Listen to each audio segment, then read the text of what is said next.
மகராசி உயிர் யாவும் படைக்கின்ற ஜனனி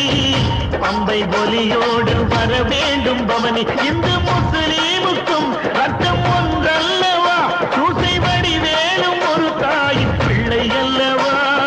சந்தன பூசிக்கோ குங்குமம் பூசிக்கோ தாய் பராசக்தி கொன்றன வேண்டிக்கோ சந்தன பூசிக்கோ குங்குமம் பூசிக்கோ தாய் பராசக்தி கொன்றன வேண்டிக்கோ